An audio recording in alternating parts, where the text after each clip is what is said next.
बिस्मिल्लाहिर्रहमानिर्रहीम। अस्सलाम वालेकुम नाज़रीन, आप यूट्यूब चैनल देख रहे हैं। मैं इमरान खान। सबसे पहले अभी एक वाक़या पेश आया रात का, जब मैं ये वीडियो रिकॉर्ड कर रहा हूँ, आप सुबह के वक्त सुन रहे हैं और आज मंगल का दिन है, इमरान खान साहब की मुलाकात का दिन भी है। तो रात गए हयाताबाद में, पेशावर में, जो अब तक मेरे पास इत्तलात आई हैं वो बेजना तौर पर खुर्रम ज़ीशान जो सेनेटर हैं पाकिस्तान तहरीक इंसाफ के, इन्होंने DGISPR को बड़ा सख्त रद्द-ए-अमल दिया था उस प्रेस कॉन्फ्रेंस के नतीजे में। और उसके बाद जब फैसल वाडा ने कीचड़ उछाला तो फैसल वाडा ने कहा कि ये दहशतगर्द है, इसको दहशतगर्दों की तरह डील किया जाएगा। फैसल वाडा ने इन्हें धमकी दी थी और बराह रास्त टीवी चैनल पे बैठकर धमकी दी थी कि इसको अब दहशतगर्दों की तरह डील किया जाएगा और ये दहशतगर्द है। धमकी किसी और ने नहीं दी। और उसके जवाब में खुर्रम ज़ीशान ने फैसल वाडा से कहा कि बेटा मुझे मिलना, और इन्होंने भी उन्हें सख्त अल्फाज में जवाब दिया।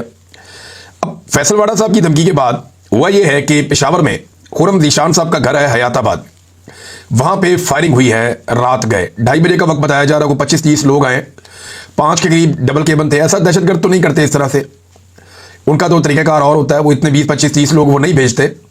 तो जो इतला उनके घर से या उनके आसपास से मिली है, जो उनके अपने सिक्योरिटी गार्ड बता रहे हैं, एक उनका सिक्योरिटी गार्ड जख्मी भी हो गया।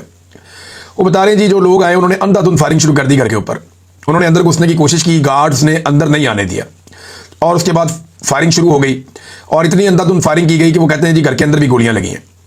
ये खुर्रम ज़ीशान साहब का घर है, वो सेनेटर हैं। पाकिस्तान के अंदर जो सेनेटर हैं वो टोटल 100 के करीब होते हैं, 100 सेनेटर होते हैं और ये पाकिस्तान के चुने हुए लोग होते हैं। हर पॉलिटिकल पार्टी अपने बेहतरीन लोगों को सेनेटर बनाती है। अब देखना यह है कि सेनेट ऑफ पाकिस्तान इसके ऊपर क्या करती है, इसके ऊपर कितनी आवाज़ उठाती है और कितना शोर मचाती है। वैसे तो पार्लियामेंट हाउस के ऊपर भी अटैक हुआ, पार्लियामेंट के अंदर घुस गए नकाब पोश, वहां से MNAs को उठाकर ले गए, पार्लियामेंट लॉजेस में घुस गए, वहां से उठाकर ले गए। एक सेनेटर एजाज चौधरी, वो लगभग 2 साल तक जेल के अंदर रहे, उनका भी प्रोटेक्शन ऑर्डर जारी किया गया, लेकिन उन्हें सेनेट में बुलवाया नहीं जा सका कि वो आगे कोई तकरीर कर देंगे, कोई बात कर देंगे। बहरहाल खुर्रम ज़ीशान के घर के ऊपर ये फायरिंग की गई है। पुलिस चाहे वो कुआं पे पहुंच गई है, वो सूरत हाल का जायजा ले रही है। ये एक दहशतगर्दी का वाक़या है और उसके ऊपर दहशतगर्दी का ही मुकदमा दर्ज होना चाहिए। और CCTV फुटेजेस मौजूद हैं पेशावर में, ये हयाताबाद के इलाके में रहते हैं, तो पता तो चल जाना चाहिए कि कौन लोग थे और कहां से आए थे। अब खुर्रम ज़ीशान इसके बारे में बता सकते हैं वजाहत के साथ कि वाक़या क्या हुआ, और जो अभी तक रिपोर्ट हुआ है मुबैना तौर पे ये सारा मुझे डिफरेंट एरिया से पता चला है। तो जितनी इन्फॉर्मेशन है मैंने आपके साथ शेयर की है, तफसीलात बाद में आएंगी, वाक़े की हकीकत क्या है वो पता चल जाएगा। आज मुलाकात का दिन है। आज इमरान खान साहब से उनकी बहनों की मुलाकात होगी और वकला की मुलाकात होगी, क्योंकि मंगल वाले दिन ये मुलाकातें तय होती हैं। लेकिन फैसल वाडा ने रात को ये स्टेटमेंट दिया और फैसल वाडा ने कहा बस अब बहुत हुआ और अब कुछ किया तो कोई गुंजाइश की जगह नहीं, कल भी मुलाकात नहीं करने दी जाएगी, बल्कि पहले नाके पर ही रोक लिया जाएगा। अब कुछ बर्दाश्त नहीं किया जाएगा, टॉलरेंस की बिल्कुल गुंजाइश नहीं है। देखिए फैसल वाडा जो है वो कोई जेल का एहलकार तो नहीं है। फैसल वाडा जो है वो जेलर का यार दोस्त भी नहीं है, या जेलर के साथ भी इसके ताल्लुकात नहीं है। पंजाब हुकूमत पर ये वैसे ही तनकीद करता रहता है और फेडरल गवर्नमेंट के भी ये इतना कोई हक में नहीं है। PMLN को ये वैसे ही पसंद नहीं आता और ना वो एक दूसरे को पसंद नहीं करते। तो ये बंदा किसका है? बंदा तो ये एस्टेब्लिशमेंट का, ये अपने मुंह से कहता है और बार बार कहता है। तो एस्टेब्लिशमेंट ने फैसल वाडा के जरिए से यानी ये पैगाम आपको पहुंचा दिया और सुना दिया कि मुलाकात नहीं करनी दी जाएगी। दूसरी जानिब पाकिस्तान तहरीक इंसाफ ने चलो चलो अडियाला चलो का बैनर शेयर किया हुआ है और वो जोर लगा रहे हैं कि मैक्सिमम लोग अडियाला के बाहर पहुंचे इमरान खान साहब की बहनों से, और जो वकला मुलाकात के लिए जाना चाहते हैं उनसे इज़हार यकजहती करने के लिए। अब इस जुमेरात को वज़ीर आला खैबर पख्तूनख्वा 10वीं मरतबा आने वाला, 10वीं मरतबा आएगा। तो क्या एक वज़ीर आला 10 मरतबा चल के आया एक सूबे से, एक जेल के बाहर, और उसने मुलाकात अपने लीडर से करनी है? और ये निज़ाम इतना पागलपन का शिकार है कि ये एक वज़ीर आला को एक लीडर से मिलवाने से डरता है। हालांकि अब तो मिलवा देना चाहिए, अब तो काम भी निकल गया जिस काम का एक खदशा। देखिए ना, इमरान खान साहब ने कोई ज़हनी मरीज का लफ्ज़ पहली दफ़ा तो इस्तेमाल नहीं किया। ये मैं आपके सामने रख देता हूँ फैक्ट। इमरान खान साहब आसिम मुनीर साहब के बारे में ज़हनी मरीज का लफ्ज़ पहली मरतबा इस्तेमाल नहीं किया उन्होंने। ये जो अभी 2 दिसंबर को मुलाकात हुई ये पहली मरतबा नहीं था। इमरान खान साहब बड़े लंबे अरसे से ये लफ्ज़ इस्तेमाल कर रहे हैं, चंद महीनों से, और बार बार आसिम मुनीर साहब को ज़हनी मरीज इमरान खान साहब कहते चले आ रहे हैं। और ये कोई नई बात नहीं है, पुरानी बात है, वो बार बार कहते हैं ये बात। नवंबर के ट्वीट के अंदर भी ये था, उससे पहले भी ये था, अक्टूबर में भी कहीं ये स्टेटमेंट आया था। लेकिन सवाल ये पैदा होता है कि पहले गुस्सा क्यों नहीं आया और अब गुस्सा क्यों आया? तो गुस्सा बड़ा सियाना है। गुस्सा इंतजार कर रहा था कि नोटिफिकेशन हो जाए, गुस्सा इंतजार कर रहा था कि ताहयात इस्तिस्ना मिल जाए, आईनी तरमीम हो जाए, ताहयात मुराद मिल जाए, नौकरी पक्की हो जाए, हर चीज़ महफूज हो जाए, सारा काम कंट्रोल में आ जाए, उसके बाद गुस्सा आएगा। तो गुस्सा इंतजार कर रहा था अपने काम मुकम्मल होने के। ये बड़ी अजीब बात है ना, गुस्सा बड़ा सियाना है। जो नॉर्मल आदमी है ना उसे गुस्सा गुस्से वाली बात पे आता है। अगर तो इमरान खान साहब के ज़हनी मरीज कहने के ऊपर किसी को दिक्कत थी तो वो बहुत पहले हो जानी चाहिए थी। लेकिन इंतजार किया गया कि नोटिफिकेशन आ जाए, उसके बाद इमरान खान साहब को वापस ज़हनी मरीज भी कहा जाएगा, उनके वज़ीर आला को कुत्ता भी कहा जाएगा और बहुत सारे और स्टेटमेंट जो है वो इसके साथ जोड़ दिए गए। अब मुलाकात का दिन है, इमरान खान साहब की मुलाकात के बारे में ये शुनीद है कि मुलाकात नहीं करवाई जाएगी, बल्कि राणा सनाउल्लाह साहब ने एक बात की टीवी चैनल पर बैठ के। उन्होंने कहा कि इमरान खान के खिलाफ गद्दारी के मुकदमे का इम्कान रद्द नहीं करता मैं। गद्दारी के आर्टिकल 6, इमरान खान पे आर्टिकल 6 कैसे लग सकता है? एक चीज थी जिसके बारे में बार बार कहते थे कि कासिम सूरी को हम पकड़ेंगे, कासिम सूरी को पकड़ के उसको जबरी तौर पे लापता करना था। ये जो पहले प्लान था मैं आपको बता देता हूं। पहला प्लान ये था कि कासिम सूरी को किसी तरह भी जबरदस्ती पकड़ना था और पकड़ के जबरी तौर पर उसको लापता करना था, और कासिम सूरी के जरिए से इन्होंने कोशिश करनी थी गद्दारी का मुकदमा इमरान खान साहब के ऊपर भी बनाया जाए, क्योंकि वो जो एक रूलिंग दी हुई थी डिप्टी स्पीकर के तौर पे उन्होंने, तो वो वाला मामला तो हो नहीं सका। कासिम सूरी साहब जो है वो काफी अर्सा पाकिस्तान में रुके, फिर जब उन्होंने देखा कि पानी सर से ऊपर जा रहा है और अब उनका पाकिस्तान में रहना इमरान खान के लिए और उनके लिए भी खतरे में है, तो वो पाकिस्तान से चले गए। तो कासिम सूरी तो इनके हाथ लगे नहीं, इस बात की इन्हें बड़ी तकलीफ है। और काजी फायद ईसा जो है वो चिल्लाते रहे बार बार अदालत के अंदर खड़े होकर, कासिम सूरी को लेकर आओ, कासिम सूरी को लेकर आओ। तो काजी फायद ईसा ने इन सबको बताया हुआ था कि कासिम सूरी को ले आओ, मामला मैं हल कर दूंगा। लेकिन कासिम सूरी इनके काबू नहीं आए, जिसे अल्लाह रखे उसे कौन चखे। और ना सिर्फ कासिम सूरी खुद काबू नहीं आए, बल्कि बाद में कासिम सूरी साहब ने मुझे भी निकलवा दिया पाकिस्तान से मदद करके। उनकी बड़ी मेहरबानी, उनकी सारी जिंदगी उनका मैं शुक्रिया अदा करूंगा। तो क्योंकि मुझे आइडिया है कि मेरे साथ पाकिस्तान में क्या होने जा रहा था। तो इमरान खान साहब पे गद्दारी का मुकदमा अब ये किस लिए बनाएंगे, किस तरह बनाए, कौन सी गद्दारी की है इमरान खान ने? वो आइन की बात करता है तो गद्दारी है, वो मैंडेट की बात करता है गद्दारी है, रूल ऑफ लॉ की बात करता है गद्दारी है, आजाद अदलिया आजाद मीडिया की बात करता है तो गद्दारी है। ये तो गद्दारी नहीं है। इमरान खान साहब ने अगर गद्दारी का मुकदमा बनाना था तो 2.5-3 साल पहले बनाना था। ये अब 3 साल के बाद आपको याद आ गया, जब वो जेल के अंदर पड़ा है 3 साल से, उसने कुछ किया ही नहीं, जेल के अंदर मौजूद है जी, अब हम बनाएंगे गद्दारी का मुकदमा। नहीं, आप नहीं बना पाएंगे। आपने बड़ी कोशिश की बड़े लोगों को गद्दार करार देने की, लेकिन जो भी पाकिस्तान में आइन से गद्दारी करने वाले हैं वो 4 बुनियादी तौर पर तो डिक्टेटर हैं, सीधे सीधे। आइन से गद्दारी करने वाले 4 बुनियादी तौर पर डिक्टेटर हैं, सीधे सीधे, जिनमें एक general Ayub, general Yahya, general Zia और जनरल मुशर्रफ। इनमें से किसी के ऊपर गद्दारी का मुकदमा बनाए ना पहले, फिर बाकी किसी के ऊपर भी बना लें। नादरीन, स्पीकर ने मुज़ाकरात की ऑफर की है मुबैना तौर पे, और पाकिस्तान तहरीक इंसाफ के लोग इस पर बात भी कर रहे थे। लेकिन हैरत की बात यह है कि अभी तक जो अपोजिशन का एक स्पीकर को अगर मुज़ाकरात करने ही है तो अपोजिशन लीडर का नोटिफिकेशन तो जारी कर देना भाई। जब नोटिफिकेशन फील्ड मार्शल साहब का जारी करना था तो फटाफट हो गया था, शहबाज शरीफ साहब को बरतानिया से भी बुलवा लिया गया था। लेकिन एक नोटिफिकेशन है इतने लंबे अरसे से अटका हुआ है अपोजिशन लीडर का, महमूद खान अचकजई को इमरान खान साहब ने नॉमिनेट किया हुआ है, वो अभी तक नोटिफिकेशन ही नहीं हुआ। और ये वही महमूद खान अचकजई हैं जिन्हें पिछली मरतबा पीडीएम की जमातों ने अपने साथ रखा हुआ था जमहूरियत का लारा लगा के, और उसके बाद ये फौजी ट्रक में सवार होकर सारे के सारे असेंबली में पहुंच गए फॉर्म 47 लेकर, और महमूद खान अचकजई के सामने पूरा पोल भी खुल गया। तो अब जो अचकजई साहब हैं इनको नोटिफिकेशन जारी नहीं किया जा रहा। इसके ऊपर जो अपोजिशन है पाकिस्तान तहरीक इंसाफ, उन्होंने एक पार्लिमानी एक मीटिंग भी की है जो पार्लियामेंट के अंदर इनकी होती है। वहां चंद चीज़ों के ऊपर उन्होंने गौर किया। एक तो राणा सनाउल्लाह ने एक ऑफर की थी कि एक पार्लियामेंट्री कमेटी बना देते हैं, इमरान खान साहब की जेल से उल्टों का जायजा ले लेते हैं। उन्होंने कहा जी बिल्कुल ठीक है, बनाओ, इधर से फंसते हैं इधर से फंसाओ। उन्होंने कहा राणा सनाउल्लाह को इसके अंदर शामिल करें और बाकी लोग जो है पाकिस्तान तहरीक इंसाफ सेनेटर्स के, कौमी असम्बली के अरकान के और वकला के नाम दें, ताकि इमरान खान साहब तक के लिए रसाई और रास्ता तो खुले ना। राणा सनाउल्लाह साहब खुद भी जाना चाहते हैं तो जाके देख लें, उन्हें आइडिया हो जाएगा। लिहाजा फौरी तौर पर पाकिस्तान तहरीक इंसाफ ने मुतफिका तौर पर इस बात को तस्लीम कर लिया कि जनाब इसको हम कर लेते हैं। इसके अलावा नादरीन एक चीज़ मैं आपको और बताऊं कि आइन का एक और आर्टिकल है 234। वैसे ये जो इमरजेंसी के हवाले से आर्टिकल्स हैं ये 232 से लेकर 237 तक है। यानी पाकिस्तान में जब इमरजेंसी लगाई जाती है किसी सूबे में तो इमरजेंसी के लिए ये सदर का इख्तियार होता है, उसके बाद ये जो पार्लियामेंट है उसका बड़ा इंपॉर्टेंट रोल होता है असेंबली का। तो इसका तरीक़ाकार ऐसा है कि आप लंबी मुद्दत के लिए इमरजेंसी लगा नहीं सकते। आइन के अंदर आप लंबी मुद्दत के लिए इमरजेंसी नहीं लगा सकते, और अगर आपने लंबी मुद्दत के लिए इमरजेंसी लगानी है तो आपको जाना पड़ेगा उसी असेंबली के पास। अब खैबर पख्तूनख्वा में जो असेंबली है वहां अक्सरियत पाकिस्तान तहरीक इंसाफ की है, तो वहां तो ऐसा हो नहीं सकता। गवर्नर राय लगाएं ये भी तो ये काबू नहीं कर सकेंगे मामला। तो अब मुबैना तौर पे ये पता चला है कि 28वीं आईनी तरमीम के अंदर जिन मजीद चीज़ों को तब्दील किया जाएगा उनमें एक चीज़ ये आर्टिकल 232 से 237 तक इसके बीच में छेड़छाड़ करेंगे, और कुछ इख्तियारात जो हैं वो दे देंगे आईनी अदालत को कि अब ये आपके पास इख्तियारात हैं, छोड़ें पार्लियामेंट को, छोड़ें असेंबली को। उनके इख्तियारात ऐसा लगता है कि अब ये ख़त्म करने जा रहे हैं।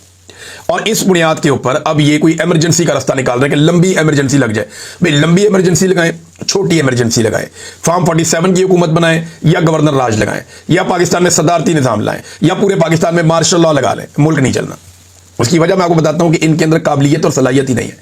पाकिस्तान में इस वक्त लूट मार मची हुई है। मेरी बहुत सारे लोगों से बात हुई और मैं जिम्मेदारी के साथ आपको यह कह रहा हूं, बहुत सारे सीनियर लोग हैं और आज की तारीख आप नोट कर लें। यह बात मैं आपको कर रहा हूं 9 दिसंबर को। 9 दिसंबर को मैं आपको यह बात बता रहा हूं। मेरी काफी लोगों से कल के दिन में बात हुई, वो सारे सर पकड़ के बैठे हुए कि जनाब लोग पाकिस्तान से भागना चाहते हैं, इन्होंने एक जंगले में कन्वर्ट कर दिया इस मुल्क को। इंडस्ट्री लगातार बंद हो रही है, मल्टीनेशनल कंपनियां पाकिस्तान से भाग रही हैं, लोग अपना प्लॉट बेचना चाहते हैं, अपनी जमीन बेचना चाहते हैं। 70% 60% पैसे पे भी नहीं बिक रही। जो 1 करोड़ का प्लॉट था वो आज 60 लाख का हुआ है। इसके बावजूद बायर मौजूद नहीं है मार्केट में, बेचने के लिए ज्यादा चीजें मार्केट में पड़ी हुई हैं, खरीदार नहीं है, लोग पैसा निकालने के लिए तैयार नहीं है। लोग पैसा लेकर पाकिस्तान से बाहर जाना चाहते हैं। और अब लोग खाली वैसे पाकिस्तान से बाहर नहीं जा रहे कि नौकरी करने चले जाएंगे, लोग अपनी चीजें घर चीजें बेच के लोग अब पैसा लेकर पाकिस्तान से बाहर जा रहे हैं कि निकलो बाहर जाके किस्मत आजमाते हैं, पाकिस्तान के अंदर अब कोई हाल नहीं है। और ये सारा कुछ किया किसने? हुकूमत ने किया। ये 4 साल जो सियासी अदम इस्तेकाम इस मुल्क के अंदर इन्होंने रखा, जुल्म और जबरदस्ती के साथ लोगों की आवाज को दबाया, ये उसका नतीजा निकल रहा है। मैं आपके सामने एक चीज रखता हूं ना, ये आप गौर से देखें।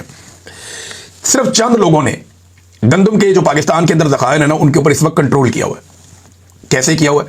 इमरान खान के दौर में एक पॉलिसी बनी थी, इन्होंने कोई 900 के करीब कुछ स्टोर बनाने थे, बहुत बड़े बड़े, पंजाब के हर इलाके में जहां गंदम होती है।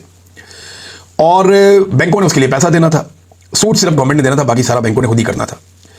और ये किसानों से फिर उन्होंने गंदम खरीद के वहां स्टोर करनी थी और किसान को गंदम जैसे जैसे बिकती वैसे वैसे मुनाफा मिलता और बैंक जो है वो अपना थोड़ा सा एक सूद ले लेता उसमें से। तो ये एक ऐसा सिस्टम था जिसमें बैंक छोटा सा मुनाफा लेके किसान को एक बड़ा मुनाफा मिल जाता। यानी गंदम की जो प्राइस है उसमें 15% से 20% का इजाफा हो जाता है हर साल। जब वो गंदम की कटाई होती है उस वक्त जब किसान बेचता है तब से लेकर अगली फसल आने तक 15 से 20% का इजाफा हो जाता है। ये किसान को मुनाफा और मिल जाता, किसान भी राजी हो जाता। इन्होंने क्या किया, मौजूदा हुकूमत ने, 3-4 बंदे हैं टोटल जिन्होंने बैंकों से बेशुमार पैसा इस्तेमाल करके, अपनी जेब से भी नहीं किया, बैंकों से बेशुमार पैसा इस्तेमाल करके 2200 रुपए मन के हिसाब से किसानों से गंदम उठाई हुई। और ये 400 अरब रुपए का मुझे किसी ने बताया। एक जमशेद इकबाल चीमा साहब का जो आइडिया था इमरान खान साहब के दौर में टोटली डिफरेंट था। ये है जो मुझे मेरे सोर्स से बताया, वो ये बताया कि 400 अरब तकरीबन जो है उसकी गंदम इन्होंने काबू की हुई है और गंदम की सप्लाई को कंट्रोल कर रहे हैं जिससे उसकी कीमत बढ़ रही है। 2200 रुपए मन इन्होंने जो गंदम खरीदी थी वो अब 4000 रुपए मन के करीब है। अच्छा, पाकिस्तान के बाहर जो गंदम मिल रही है बैनुल अक़वामी मार्केट में वो लगभग 3000 के कम है, 3000 से भी नीचे है बैनुल अक़वामी मार्केट में गंदम की प्राइस, वो 3000 से भी कम है। तो अब सवाल यह पैदा होता है कि बाहर 3000 से कम है, आपने किसान से 2200 रुपए में खरीदी हुई है, पाकिस्तान में आज आप 4000 में बेच रहे हैं, दुगना पैसा आप कमा रहे हैं और बाहर से इंपोर्ट भी नहीं होने दे रहे। क्योंकि ये जो 4 लोग हैं, इन 4 लोगों ने हुकूमत को कंट्रोल किया हुआ है कि इससे हमने बेशुमार पैसा कमाना है। तो सैकड़ों अरब की दिहाड़ी लग रही है। पैसा भी जेब से नहीं लगाया, पैसा भी बैंकों का लिया, किसान से सस्ती गंदम खरीदी और गंदम स्टोर कर ली, उसके बाद डबल कीमत में वो गंदम बेची, पैसे को दुगना किया, बैंक के पैसे वापस किए, छोटा सा सूद दिया, बाकी सारा पैसा जेब में। ये सैकड़ों अरब की दिहाड़ी लगी है पाकिस्तान में और इस वक्त ये लग रही है। और बाहर से इंपोर्ट इन्होंने खुद रुकवाई हुई है कि जनाब हमने नहीं करने देनी, सप्लाई को हम कंट्रोल करेंगे। ये है नादरीन इस वक्त पाकिस्तान में सूरत हाल। तो इमरजेंसी के लिए मैं आपको बता रहा था कि आर्टिकल 234 के ऊपर इनकी नजर है, ये उसको भी तब्दील करेंगे आने वाले दिनों में। कुछ लोग नादरीन एक और खबर पे बड़ा रोला डाल रहे हैं और वो एस्टेब्लिशमेंट के सोर्सेज पे एतबार कर रहे हैं। वो ये कहते हैं जी कि मोहसिन नकवी आया बरतानिया में, ये वजारत खारजा में जाकर मिला, वो गाड़ी की जितनी तलाशी हुई है मैं तो हैरान ही हो गया कि बाकी को वजीर बैठा हुआ है गाड़ी में, वो लेट के नीचे से तलाशियां ले रहे थे। ऐसे तो आज तक कभी किसी की तलाशी मैंने बरतानिया में नहीं देखी। बहरहाल तलाशियां हुई है, चले गए, वजारत खारजा से मिले। अब कहते हैं कि जी यहाँ से कोई बंदे इन्होंने लेकर जाने हैं, एक कोई रिटायर मेजर साहब हैं और एक शहजाद अकबर साहब है, इन दोनों का नाम लिया हुआ है कि जनाब इनको तो लेकर जाना है और बाकी भी कोई बंदे हैं जिनको लेकर जाना है। तो सवाल यह वजारत खारजा का तो इससे ताल्लुक ही नहीं है, ये तो उनके होम ऑफिस का मामला है। आपको उनकी वजारत दाखिला से बात करनी पड़ेगी और आपकी वजारत खारजा उनके साथ बात करेगी। लेकिन चले ठीक है, आप अगर ये डीलिंग कर भी रहे हैं तो ये लोग बरतानिया के कानून को नहीं समझते। या जो बरतानिया का कानून है ना, यहां से इतना सौखा नहीं है। आप शहजाद अकबर को आप सोच भी नहीं सकते यहां से आप कैसे ले जाएंगे, ये सवाल ही पैदा नहीं होता। ये उल्टे भी लटक जाए ना तो ये नहीं ले जा सकते। शहजाद अकबर साहब जब तक ना जाना चाहें बरतानिया से तब तक नहीं हो सकता। यानी इन्हें सबसे पहले तो ये साबित करना पड़ेगा कि इन लोगों पे पाकिस्तान में किसी किस्म का कोई सियासी मुकदमा नहीं हो रहा, ये इन्हें साबित करना पड़ेगा। कैसे साबित करेंगे? सारे मुकदमे सियासी नौयत के किए हुए हैं और पाकिस्तान के अंदर सियासी नौयत के मुकदमात की भरमार है। वो इमरान खान पे दहशतगर्दी के मुकदमे कर दिए आपने, वो दहशतगर्द है। 70 साल जिंदगी में उसके ऊपर कोई मुकदमा नहीं हुआ 71 साल तक, और अचानक अगले 2 साल के अंदर उसके ऊपर 200-300 मुकदमे हो गए। मजाक तो नहीं है ना, दुनिया जानती है, दुनिया को पता है आप क्या कर रहे हैं। तो ये जो कुछ आपने पाकिस्तान के अंदर किया हुआ है, दुनिया पे एतबार नहीं करती। वो चौधरी परवेज अली साहब के साहबजादे मुनिस लाई, मैं उनसे मेरी मुलाकात भी हुई थी जब मैं गया था स्पेन में, एक दोस्त के यहाँ मुलाकात हुई, तो उन्होंने मुझे बताया उनका नाम डाल दिया था रेड वारंट के अंदर, इंटरपोल से कह के। वो इंटरपोल से उन्होंने नाम निकाल दिया, इंटरपोल वालों ने, उन्होंने कहा सियासी मुकदमे हम नहीं कर सकते। हालांकि इनके ऊपर करप्शन के एलिगेशन है, लेकिन उन्होंने निकाल दिया, उन्होंने कहा नहीं ये सियासी नौयत के हैं, फैमिली को सारों को पकड़ा हुआ ज्यादती की हुई है, नहीं हम नहीं कर सकते। बहुत सारे लोगों के नाम लिखकर हुकूमत देती है कि जनाब इनको ब्लॉक करें, इनको रोके, एयरपोर्टों पे हमारे हवाले करें, वो मानते ही नहीं। इंटरपोल वाले इनकी बात ही नहीं मानते। वो 1 मिनट के अंदर नाम को गूगल करते हैं, पता चल जाता है ये बंदा कौन है। किसी सियासी शख्सियत पे, किसी एक भी जर्नलिस्ट पे वो नाम डालने के लिए तैयार ही नहीं है। इन्होंने तो हर जगह लिख कर दिया हुआ है, हर एक का लिख कर दिया हुआ है। तो ये ऐसे उठाकर यहां से बंदे ले जाएंगे, मुझे नहीं लगता। शहजाद अकबर के तो भाई को भी अगवा किया पाकिस्तान में, मैं अच्छी तरह जानता हूं। उसके भाई को शहजाद अकबर के पाकिस्तान में अगवा किया, या बरतानिया में उसके ऊपर अटैक किया। ये यहां से खाला जी का वाड़ा उठा के ले जाएगा मोहसिन नकवी, और ये कभी भी नहीं लेकर जाएंगे। मोहसिन नकवी को पता है जब पाकिस्तान आजाद होगा, जब पाकिस्तानी कंट्रोल वापस लेंगे, तो मोहसिन नकवी और बाकी लोगों को छुपने के लिए इन्हीं मुल्कों में आना पड़ेगा। और अगर उन्होंने ये रास्ता खोल दिया तो कल को उनको भी घसीट के ले जाएंगे। तो ये कभी भी ऐसी हरकत नहीं करेंगे। ये सहाफियों को बेचने के लिए सौदा है, इधर की उधर कर देते हैं, उधर की उधर कर देते हैं। असल काम कोई और है। सहाफियों का काम है पता करें ये एक्चुअली किस काम के लिए आए हैं और बीच की बात क्या है, तो वो पता चल जाएगा उन्हें जल्दी। अब नाज़रीन, जबरान इलियास साहब लगातार सवालात पूछ रहे हैं अल्लाह की फौज के 7 लाख सिपाहियों से। पहले उन्होंने शौकत खानम कैंसर अस्पताल के फंड रोके जाने पे पहला सवाल किया था। दूसरा उन्होंने इमरान खान साहब के साथ जो टॉर्चर किया जा रहा है उस हवाले से सवाल किया था। अब तीसरा सवाल उन्होंने उठाया आज मुलाकात के हवाले से। उन्होंने कहा जी कि अल्लाह की फौज के सिपाहियों से मेरा तीसरा सवाल, कल अडियाला जेल में इमरान खान, यानी आज के दिन में इमरान खान से मुलाकात की अदालती अहकामात मौजूद हैं। जेल के कवानीन के मुताबिक मुलाकातें कैदी का हक हैं, मगर आपके इदारे के बड़ों ने अपने टाउट्स के जरिए यह पैगाम पहुंचाया कि मुलाकात नहीं होगी।